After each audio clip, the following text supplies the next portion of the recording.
What is up, you guys? Straight Vedge here. Hope you are all doing good and well.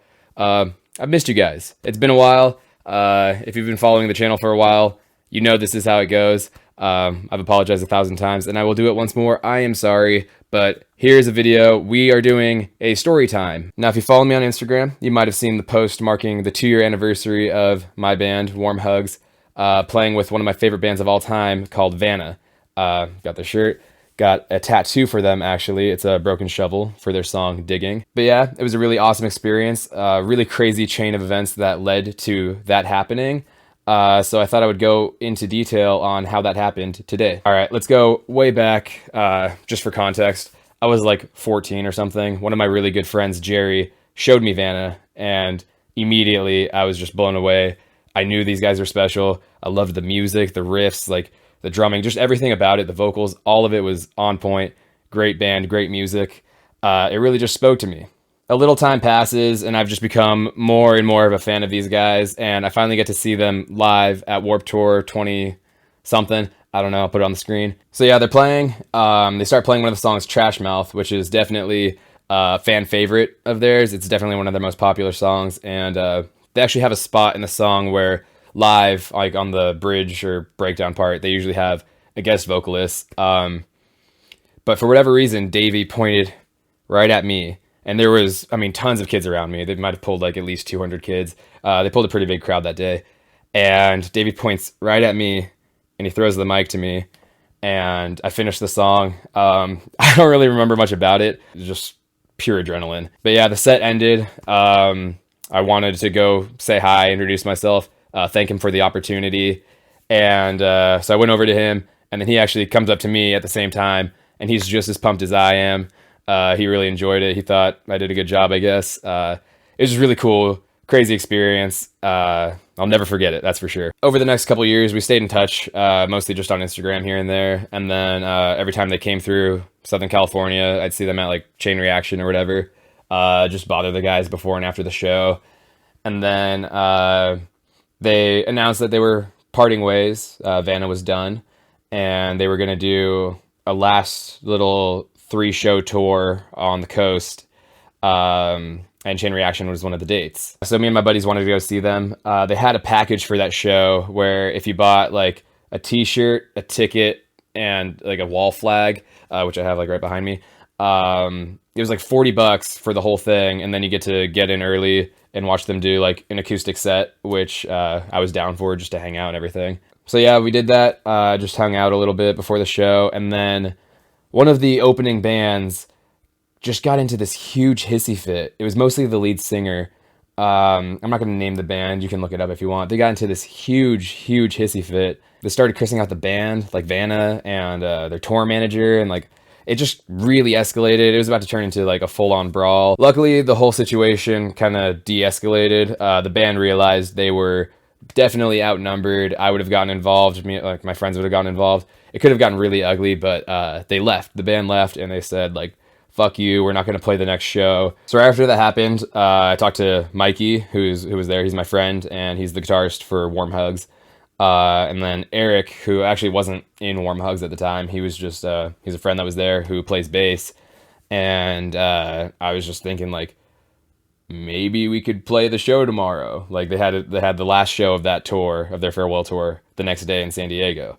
We hadn't practiced or anything. We had the album. I put out an album a couple years ago, but that was it. No solid bandmates, no practice, like none of that. We weren't show ready at all. So yeah, we all agreed that it would be great. It would be awesome if we could actually pull that off. I can't remember if we asked Rob, who was our drummer. He wasn't there. We like texted him.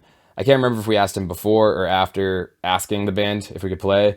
But yeah, we asked them, and then they just said, yeah, like sure, just come down to San Diego and play. It was already crazy enough, and then I just wanted to push it a little further. So I asked Davey, hey, could I do guest vocals for Leather Feather, which was one of the songs they were playing that night? And of course, he said yes. So here's the footage of that. It's not the best. I'm not the best screamer. I just yell really loud. And the mic cable actually gets pulled from the mic, but I think I make an okay recovery. Here, see for yourself. So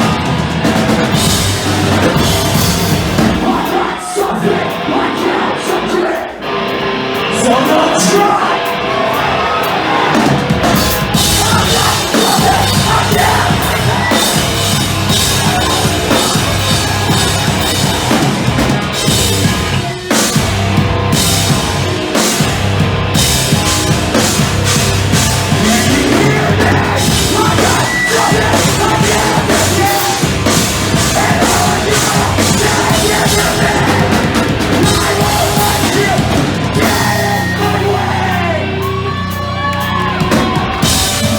So yeah, that was wild. They finished their show.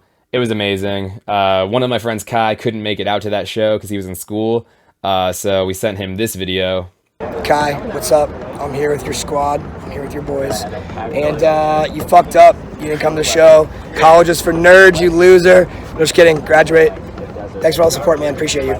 But then since we were playing the show down in San Diego, he actually made the mission from LA all the way down just to see us and Vanna. He even brought me donuts from Donut Friend. Thank you again, Kai. You're the best. And my good friend Jerry, he lived in San Diego at the time. So it worked out really well. This whole thing just came full circle in the most incredible way. But I'm getting ahead of myself. That morning, we got up pretty early. Tried to have a little bit of practice as a band for the first time before we went and played our first show. That's probably a good idea, right? I don't remember anything about the practice, really. I don't really remember it being phenomenal by any means. Eric was learning the songs as we played. But yeah, after our first practice, which was maybe like 2 hours, we had to get going. Drove down to San Diego, hung out with the guys, you know, did sound check. That's hard, buddy. That's funny. You guys can post that. And then it was showtime. 4 more pucks.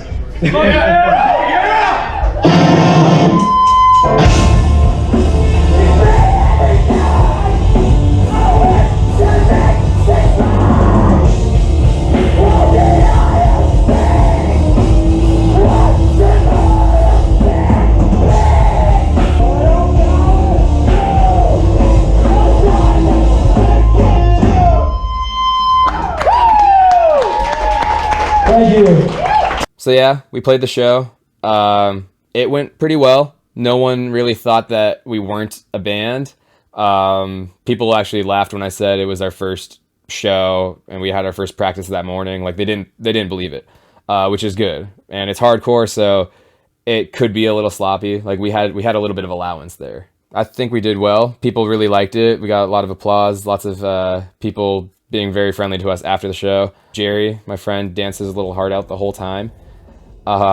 We walked out just to catch some air afterwards. We were about to go back in for heart to heart. And then the guy at the door says, like, ID. And I was like, oh no, like I just played. He's like, ID. So yeah, it was a 21 and over show. I was not 21 or over, and neither was my friend Kai. I'm straight edge. Kai definitely wasn't going to drink that night. He was having a good time without it.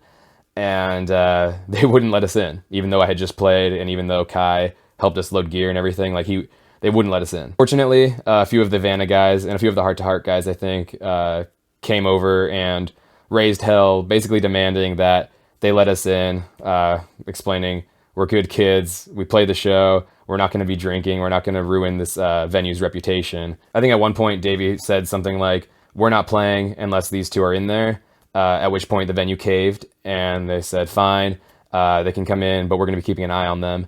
Which they did. They watched me, straight edge me, they watched me not drink, and they watched my friend not drink because we weren't gonna drink. Yeah, that was really awesome of them, just so we could see our favorite band play one last time. Great show, of course. Heart to Heart did a great job too. I saw them the night before as well. They actually disbanded, but they are coming back now, so go check them out. I'll put a link down below. Hung out for a little bit afterwards. It was pretty emotional, you know, the last time we get to see Vanna live. Very influential band. It was just a great time. But there's one thing about the show that I absolutely won't forget, and that's my friend Jerry. It was the last time I got to see him alive. Fuck. Yeah. And like, oh fuck. And he was like the reason any of that was happening. He's the one who showed all of us Vanna, like all those years ago. Yeah, he was a great kid, great friend. I love him dearly. I always will. He danced the entire show. He danced for all of our other bands that we've had growing up. Like he was constantly moving. Like there wasn't a single second of every show that he went to that he wasn't just dancing and having the best time of his life. We even played music together quite a few times. None of the projects ended up working out, but yeah, he played drums for me. I remember telling him at the show multiple times that it was like entirely because of him that we got to play that show and that I even knew what Vanna was. And so it was so fitting that he was one of our only friends that was there, that made it to the show.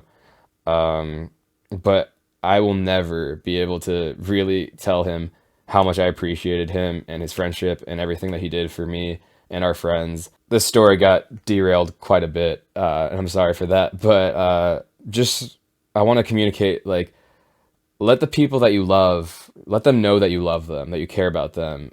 He moved to San Diego, and we kind of lost touch a little bit. We didn't stay on top of it with each other, communicating and just being there for each other. We're like those friends where, like, every time we hang out, it's like nothing happened. It's like we were never apart, you know? But I really just wish that I had taken more time to communicate with him. And I'm not going to go too much into how things went down, but if you are depressed, or if you have substance issues, or if anything like that is going on in your life, just please reach out to people. There's always a better way, and that better way is living. Yeah. Thank you guys so much for watching. I appreciate your support. I love all of you. Viva Vanna. Viva Jerry. Go Vedge.